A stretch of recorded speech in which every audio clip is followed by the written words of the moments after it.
ಪಟ್ಟಣದ ಗೋಸಲ ಚನ್ನಬಸವೇಶ್ವರ ಸ್ವಾಮಿ ದೇವಾಲಯದ ಆವರಣದಿಂದ ತಾಲೂಕು ಕಚೇರಿಯ ಆವರಣದವರೆಗೂ ಸಾವಿರಾರು ವಿದ್ಯಾರ್ಥಿಗಳು, ಕನ್ನಡಪರ ಸಂಘಟನೆಗಳು ಸೇರಿದಂತೆ ಎಲ್ಲ ಅಧಿಕಾರಿಗಳು ಸಹ ಸುವರ್ಣ ಸಂಭ್ರಮದ ರಥವನ್ನು ಸಾಂಸ್ಕೃತಿಕ ಕಲಾ ತಂಡದೊಂದಿಗೆ ಮೆರವಣಿಗೆ ಮೂಲಕ ಪಟ್ಟಣದ ಪ್ರಮುಖ ಬೀದಿಗಳಲ್ಲಿ ಕರೆತರಲಾಯಿತು.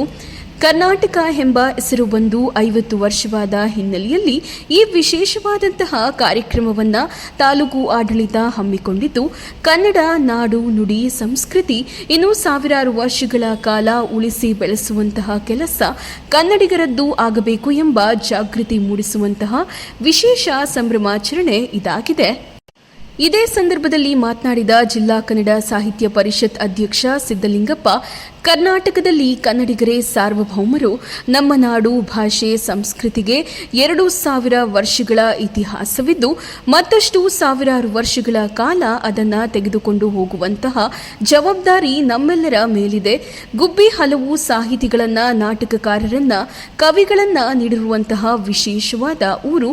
ಈ ಮೆರವಣಿಗೆಯಲ್ಲಿ ಸಾಗಿ ಬಂದ ಜನಸಾಗರ ನೋಡಿದರೆ ಗೊತ್ತಾಗುತ್ತದೆ ನಮ್ಮ ಕನ್ನಡ ನಾಡಿಗಿರುವ ಶಕ್ತಿ ಎಂಥದ್ದು ಎಂಬುದು ಎಂದು ತಿಳಿಸಿದರು.